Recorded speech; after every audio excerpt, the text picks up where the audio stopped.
Fable, fable, fable. Once upon a time when Peter Molyneux was still relevant. If you want to play a bad guy, you can play a bad guy. If you want to play a good guy, you can play a good guy. There was a young boy. A boy who would eventually metzl his way through others' lives.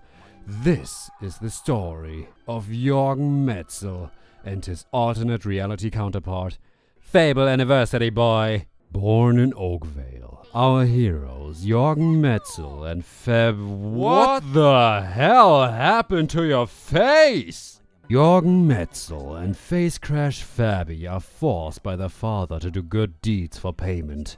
Both children were still innocent and gentle, but this light-hearted nature of theirs was soon to perish. After meeting with their sister Teresa, bandits raid the village, leaving only burning houses and bleeding corpses behind. For some reason, Teresa actually leaves you behind during this cutscene and, alongside your mother, disappears. The children find the dead father. Around them, a burning world. But don't worry. The hero Maze comes around and recruits you into the Heroes Guild. Okay. They meet Whisper, her brother Thunder, the undead hero Scythe, and the Guildmaster. You don't look much like hero material to me. A few years of tutorials later and we go into the world to do whatever the hell we want. At least that's what the game tries to tell you. The reality looks a little different though. Fable is a very linear action RPG in which you go from mission to mission until you finish the game. Our heroes march forth through Darkwood and eventually reach Oakvale, their old hometown. Maze meets up with them and tells them that Teresa might still be alive and that a blind seeress lives among the bandits who might know where she is. I would stop talking about spoilers here, but let me tell you, the story events that I just described are the first 3 to 4 hours into the game. Not a whole lot is happening overall, and each event is just an excuse for you to visit all the main areas of the world. These areas have a few things in them for you to find and some paths for you to explore, but they ultimately have little relevance outside of permanent potions, silver keys and demon doors. But before I explain further, let's go through the basics. You've received a new Questcard. In Fable, you go from point A to point B and explore along the way. But mostly you kill everything in your path to gain experience orbs. These experience orbs are connected to a combat multiplayer that literally multiplies your fighting experience and general experience. You can use your fists, light or heavy melee weapons. You can block, punch normally and make a super punch. In addition to that, you can use ranged weapons with bows or crossbows. Nothing really special about that, but then there's magic. It slows time for everyone except for you. It's the best spell in the game by far. ENFLAME is the best attack spell in the entire game. Multi-strike is the best melee spell in the entire game. Physical shield is the best defensive spell in the entire game. Lightning is your starting spell, it stuns enemies and hits multiple enemies on higher levels. Multi-arrow is exactly what the name says. Infernal Wrath and Divine Fury are the same. Fireball needs charging, more experience points and it can't stun enemies. Berserker is perfect for group fights and good melee guys. Drain Life is draining the life of an enemy. Assassin Rush helps you to get behind your enemy. Heal Life is healing. Battle Charge allows you to ram an enemy, but the only improvement in higher levels is your damage. Force Push pushes things away from you. Turncoat takes too long and isn't useful thanks to the weak nature of most enemies. Summoning is limited to a non-specified selection of monsters, of which most are bad. Ghost Swords basically deal no damage and consume way too much mana. Have you noticed this little sign here that I put next to the spells? This is your alignment, or to be more precise, this sign here signifies which side this spell is best suited for. A big deal for Fable is that you can choose your own path. Too bad that this entire system, dare I say a significant portion of the game, is pointless. Only 3 factors are changed by the moral system.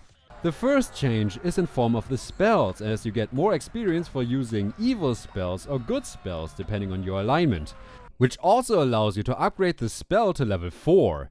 This is eliminated by the massive amount of experience you'll get and the broken gameplay core of Magic.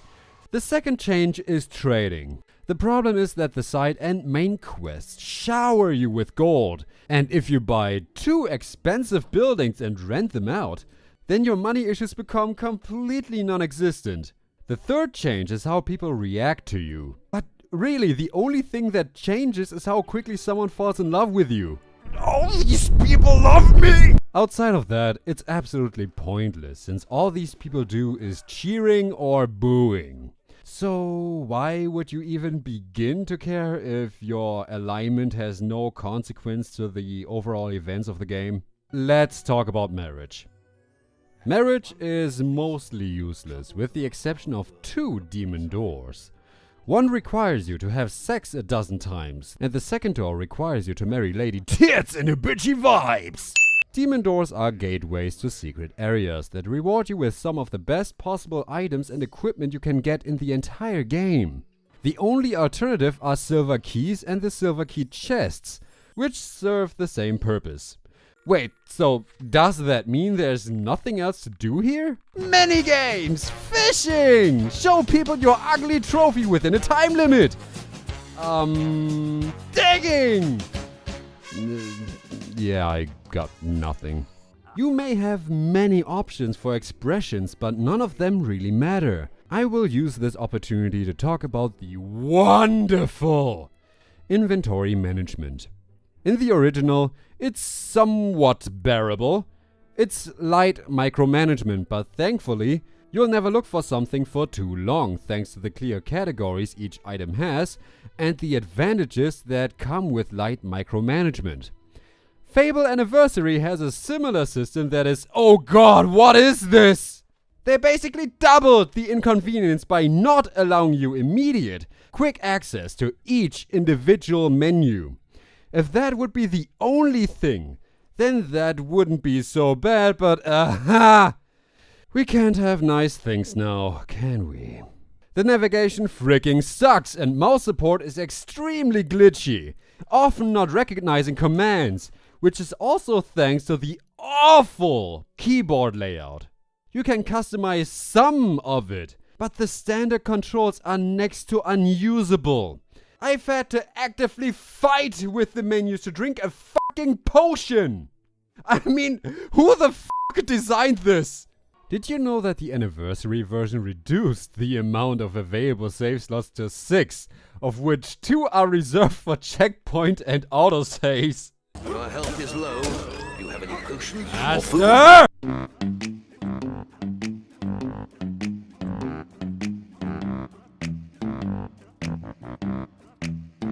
Matzo finds the blind seeress, and as it just so happens, the blind seeress is Teresa.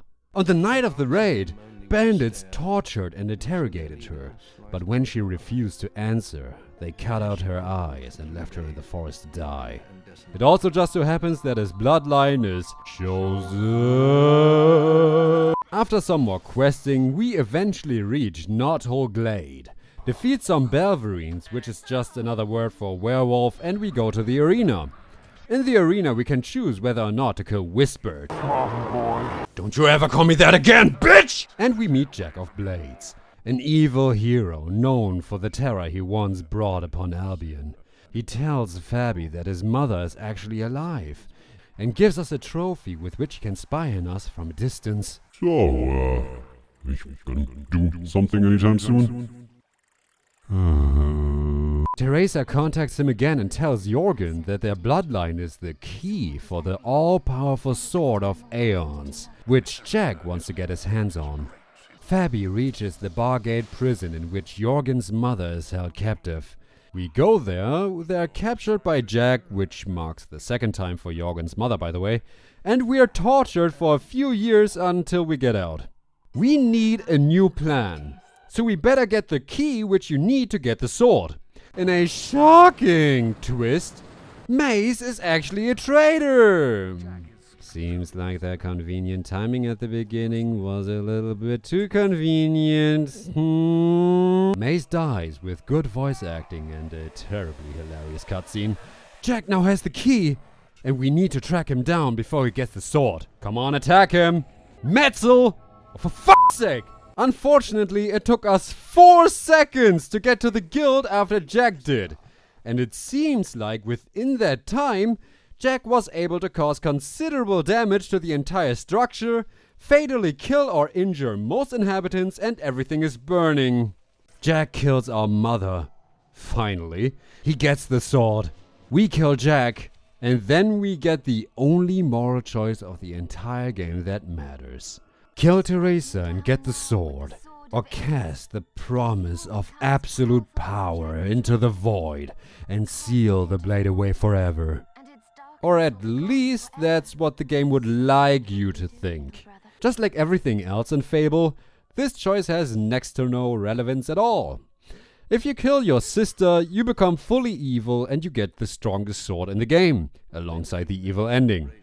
But if you let her live, then the game will almost immediately give you the sword Avel's Tear, which is equally as powerful. A year after defeating the great evil that was Jack of Blades, a new demon door awakens and asks for our brave protagonists. The prophets of the Fireheart wait for you behind the demon door. The hero's scythe wants you to go to the northern wastes, so you get the Fireheart and go there. Fabi has entered the mysterious lands of the northern wastes. Tired of the long journey, Jorgen wanted to immediately Metzel some foes away to find the leader of these assholes. One ghost town later, we discover that Jack of Blades has survived behind the bronze gates, which we need to open. In order to do that, we need 3 types of souls. We need a champion of the arena, a heroine, and the oldest soul. You received your quest card to fucking die! You open the gate and kill Jack, who is now a dragon. The final choice of our heroes. Will they carry the mask of Jack and attain ultimate power? Or will they throw away the premise of ultimate power? Again. We know thanks to the books you can collect that the entity known as Jack survives by passing the masks down to other people and possessing them, destroying the host in the process. So why is being manipulated the ideal evil choice and throwing it away the ideal good choice? What does being manipulated have to do with either good or evil? It completely ruins the point of this scene, because if you want to say purely evil, then you must carry the unremovable mask. Also, the final cutscene of the anniversary version is a technical disaster. First, how about Kingdom Hearts trailer syndrome and have no sound effects playing at all?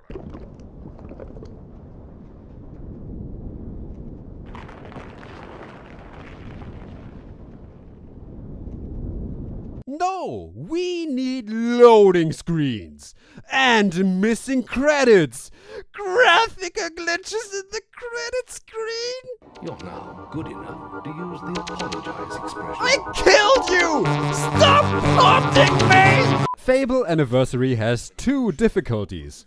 The one I recommend you to play is the now called Chicken difficulty.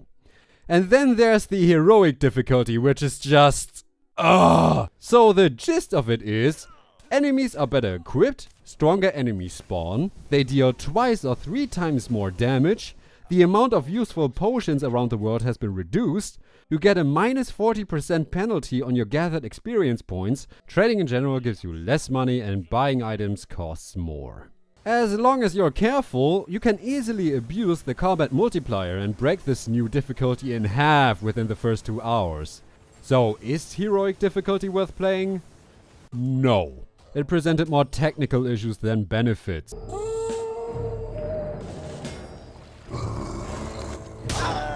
And the amount of unfair sudden damage spikes. Several mini-bosses appearing before they even had their introduction, multiple losses of control, and the increased complete bullshit blocking of the enemies, which they kinda exaggerated in the Heroic difficulty.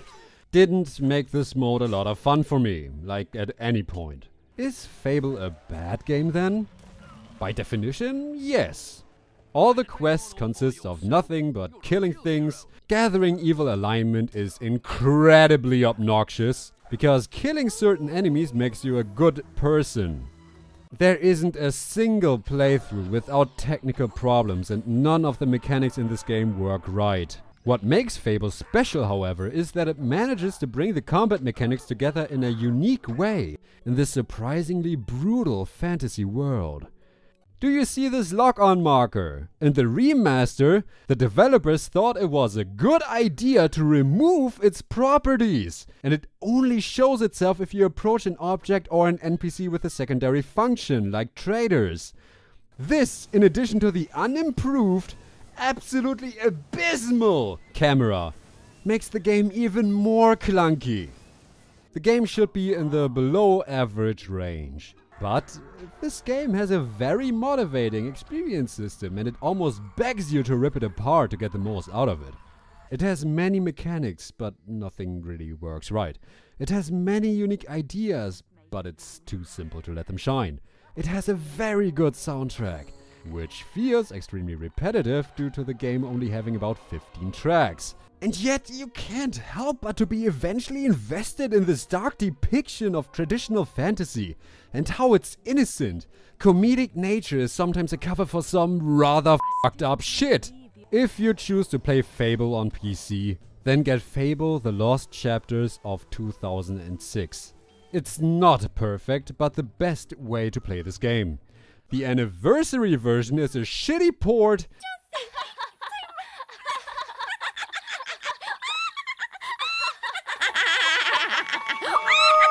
with severe technical problems and asinine design decisions that were not necessary. It feels like the developers of the remaster just stopped giving a shit at some point. And for a game like Fable, that philosophy is disastrous.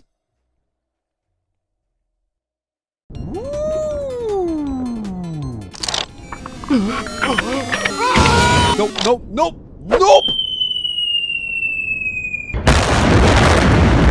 You've received a new quest card.